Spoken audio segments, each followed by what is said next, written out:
La apicultura ha alcanzado un gran desarrollo en Cuba. Las abejas facilitan la polinización y de esta forma inciden de manera importante en la calidad de las cosechas, sobre todo en frutos como la calabaza, el melón o el pepino, pertenecientes a la familia de las cucurbitáceas. Cuando hay pocas abejas, generalmente se obtienen frutos deficientes. La miel es otro factor importante. Desde tiempos inmemoriales, el hombre necesita de la miel. Sin embargo, existen especies que han sido muy poco estudiadas y hoy se les dedica gran parte de las investigaciones. Ese es el caso de las abejas de la tierra. La Universidad Agraria lleva a cabo desde hace años profundos estudios sobre estos importantes animales. Investigan y asesoran a nuestros hombres del campo en el fomento y conservación de estos significativos insectos. Las abejas de la tierra hacen sus colmenas en grandes árboles. Por eso, la tala excesiva ha hecho que hoy sean relativamente escasas y desconocidas para muchos. Ernesto González Hernández, desde hace varios años, se dedica a la meliponicultura. Así se le llama a la técnica de crianza de las abejas de la tierra. El doctor Gualberto Lóriga Peña, investigador especializado en estos animales, lo asesora y a la vez utiliza estas colmenas para sus estudios. Hoy realiza una de sus visitas periódicas a Ernesto. ¿Sí? ¿De qué manera conocen los muchachos? Una cosa de... Un muchacho en La Habana que no conoce ni lo que es una gallina. ¿Sí? Sí, así mismo es. Sí. ¿Sí? Mi nieto que vive en Artemisa viene aquí y tú lo ves asustado con los animales, por decir, porque no sabes lo que es un animal, que vive en un edificio. ¿De qué manera? Yo no conocía las abejas, por primera vez me pasó un ciclón y entonces derribó unos cuantos árboles y cuando veo saliendo las abejitas, el cuñado mío que estaba aquí, que se llamaba Pedrito, y entonces, vimos que era colmena de la tierra, que no la conocía, aquí existía en los montes. Entonces, lo cortamos los troncos, lo puse, le hice una tapa y le saqué la primera vez el poquito de miel, que vi cómo funcionaba. De ahí fui consiguiendo, ya me fui habituando, entonces fui hacia la parte de aquí como a 1 kilómetro, que hay unas cercas de piñón florido, y entonces ahí sí, había muchos troncos y había varias colmenas. Ahí fuimos sacando, yo fui sacando y cortaba los troncos y los iba poniendo ahí colgados. Hasta que, así pasaron como aproximadamente como 5 o 6 años que acumulé alrededor de como 12 colmenas. Un buen día llegó el profesor con otro alumno, Dairo, y entonces me comenzaron a enseñar cómo se podía, se transfería, se hacían multiplicaciones, mejor dicho, se multiplicaban, cómo era mejor, que mejor eran las cajas, porque era mejor para extraerle la miel y el polen.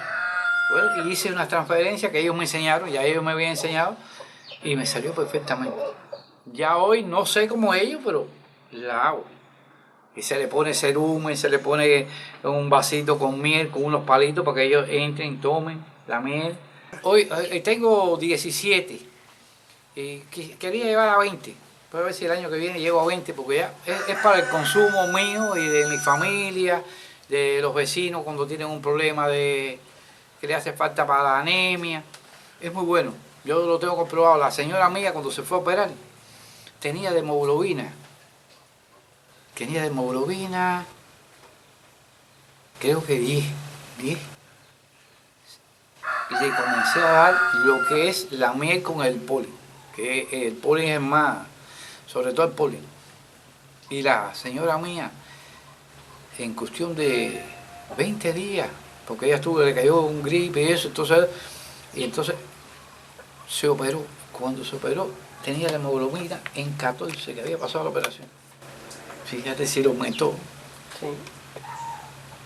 Claro, le daba por la mañana, se tomaba una cucharada de polen con miel y por la tarde le aumentó la hemoglobina, eso positivo, eso sí lo vi yo en la señora mía. Y cuando entró, que le hicieron la primera prueba de eso, no podían operarlo porque tenía 10 nada más de hemoglobina. Mira eso. Teresita. A Ernesto lo conocí desde finales del 2010, principios del 2011. Como bien él decía, yo estaba fungiendo como tutor de un estudiante del 5º año de la Facultad de Medicina Veterinaria, de acá de la Universidad del Área de La Habana, donde soy profesor. Y estábamos haciendo un estudio caracterizando la meliponicultura en San José de las Lajas. Dairo localizó a Ernesto, vinimos acá, hablamos con él. Él parte de sus colmenas la tenía alojadas en los troncos donde naturalmente anida esta especie de abeja, la Melipona becchei, que comúnmente acá se le conoce como abeja de la tierra. Hablamos del proyecto que teníamos, que básicamente lo que nos interesaba en su caso era transferir las colonias de los alojamientos naturales, es decir, de los troncos de las plantas, hacia cajas con un diseño racional, es decir, cajas con unas medidas ya acorde a las necesidades, a los requerimientos biológicos de la especie. Y en ese proceso estudiábamos, bueno, un grupo de parámetros importantes de las colonias naturales, es decir, el tipo de planta en la que estaba, el nombre vulgar, el nombre científico, la cantidad de cría, la cantidad de reservas de alimentos, un grupo de elementos que eran muy importantes y que aún se desconocían en el caso de Cuba. Ernesto accedió a este trabajo. Yo puedo clasificarlo como diría yo, como un guajiro típico cubano, bonachón, colaborador, interesado en aprender. Fue de mucha ayuda para nosotros, porque incluso cuando veníamos acá, él continuaba trabajando en su finca y nos quedábamos prácticamente nosotros aquí de dueños de la casa. Llegábamos temprano en la mañana, trabajábamos con las colonias y salíamos ya cerca de las 5 de la tarde. Inicialmente tenemos la entrada de la colonia, que es una estructura que generalmente va a estar ornamentada, es decir, adornada, fundamentalmente con barro y resina, más cantidad de barro que de resina, sin una organización aparente, puede ser varias porciones de barro pequeñas alrededor de ese orificio de entrada, y en ocasiones aparece una estructura a manera de sol o flor, como si fueran rayos, una estructura más elaborada. Indistintamente puede aparecer una o la otra, son variaciones intraespecíficas. En esa entrada siempre tiene la peculiaridad que siempre va a haber una abeja guardiana, siempre va a haber una vigilando la entrada de la colonia. Da acceso al interior de la colonia una especie de túnel que generalmente conduce a la cámara de cría, que se denomina galería, donde se van a construir los panales, que esos panales van a ser agrupaciones de celdas que van, a la vez que se van agrupando, van a crecer del centro hacia la periferia y forman estructuras a manera de disco que se van superponiendo y van creciendo de manera vertical, sostenidos unos sobre otros por pequeños pilares de cerumen. Esa cámara de cría está cubierta por unas láminas de cerumen también, denominada involucro, que tiene función termorreguladora. Y bueno, podemos encontrar también en la colonia los potes de polen y los potes de miel, es decir, los potes que contienen las reservas de alimentos. Los potes de polen más cercanos a la cámara de cría, y un poco más alejados los potes de miel.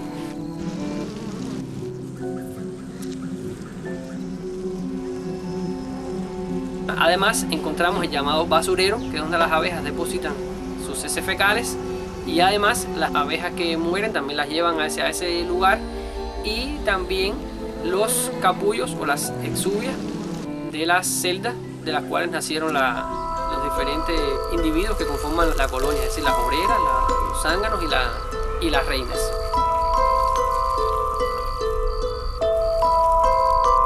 Mira, aprendí cómo eran las mediciones que debía tener una cajita para ella, para que mantuviera el calor, la temperatura, porque este es un tipo de abeja que necesita, según el profesor que siempre me enseñó, una cantidad de temperatura. Si le haces una caja muy grande no sirve, porque no puede mantener su temperatura. Ahí aprendí también lo que es la multiplicación. Y aprendí mucho con ellos la importancia del polen, que es donde mayormente tienen los alimentos. Casi tan más importante el polen que la misma miel. La miel también tiene propiedades muy buenas. Para mí es superior a la miel común de la abeja normal, de la abeja picona, vamos a poner. Es mucho mejor. Y hoy tenemos una gran amistad, los dos, una amistad que nació entre los tres muy buena, porque la novia de él es maravillosa también.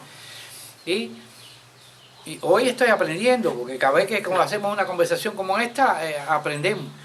Ahora estoy aprendiendo, por ejemplo, con el profesor,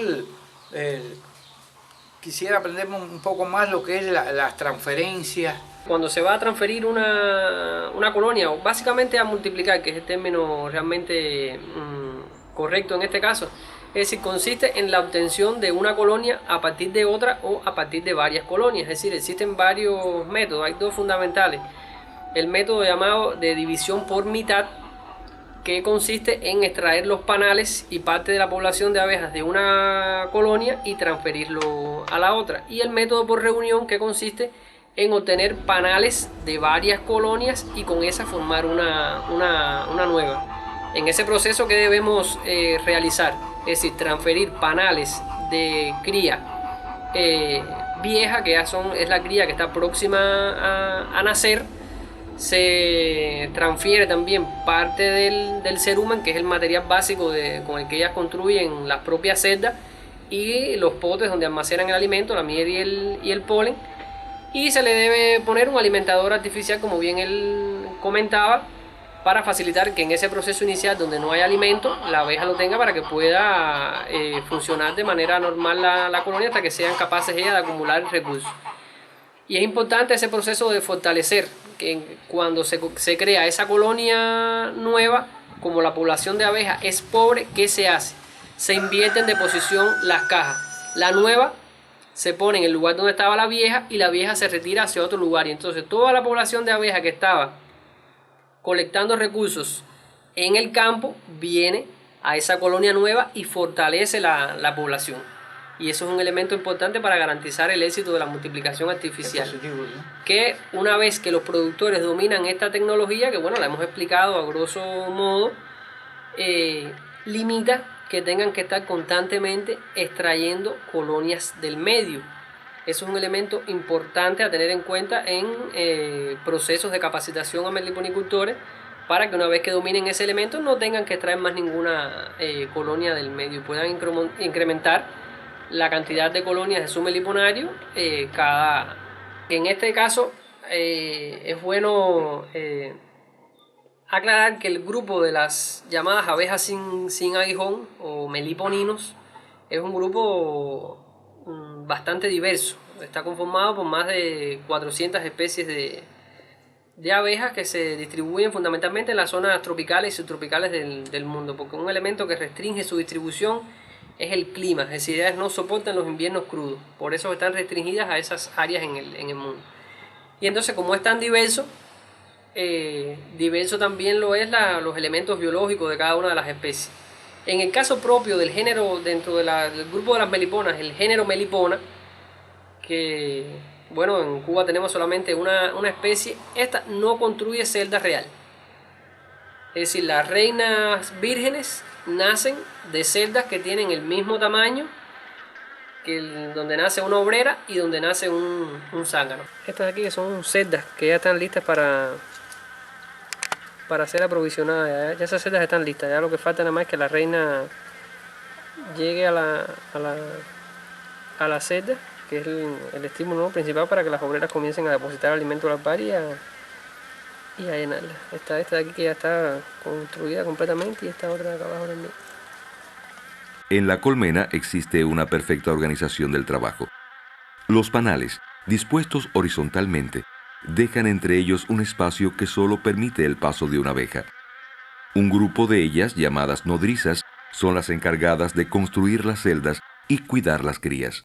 El 10% de los huevitos, me explicaba el profesor, porque para mí, por eso es tan importante la participación de ellos conmigo, porque yo no conocía eso. El 10% de los huevitos que ponen ellos es de abeja reina. No es como en la abeja picona, que en la abeja picona hacen una celda individual y ponen esta. En esta no, el 10% de cada panalito de cría es de abeja reina. Ellas eliminan, cada vez que nacen, las matan.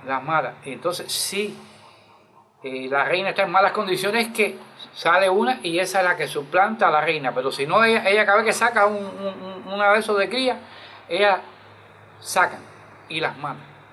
Se plantea hasta un por ciento teórico, hasta el 25% de las abejas hembras que nazcan sean reinas. Ay, qué linda. Mira la reina, mira la reina, mira la reina. Mira ese enorme. Mira la reina, uy, que no se ha ido. Miraba bien que se le vaya. Sí. Fíjate ahí para que veas más calidad, ¿no?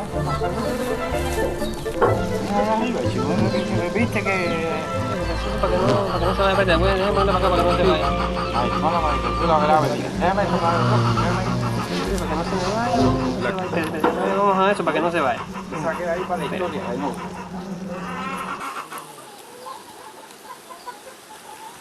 Ya se fundió. Y entonces, ¿qué sucede? Cuando se funda esa nueva colonia, que comienzan a emerger, a nacer esas reinas vírgenes, hay un proceso, una interacción que se da con las obreras, que básicamente las reinas vírgenes tienen un mecanismo más bien conductual que facilita la aceptación. Es decir, un elemento importante es que esa nueva reina dilata su abdomen. Eso generalmente lo hace acumulando aire en los sacos aéreos, que son componentes importantes del sistema respiratorio de la abeja. Entonces, como dilata el abdomen, le da la apariencia de una reina adulta, y eso es uno de los elementos que estimula bastante que acepten a esa nueva reina. Y como en cada uno de los hijos van a nacer una determinada cantidad, eso facilita que cuando acepten a una de ellas, esa realice el vuelo nupcial, realice la cópula con el zángano, regrese y bueno, ya comience las obreras a la construcción de celda, a aprovisionarla, ella ponga y ya se restablece nuevamente la funcionalidad de esa colonia. Entonces la reina viene a inspeccionar esa celda y llega un momento en que ella se coloca.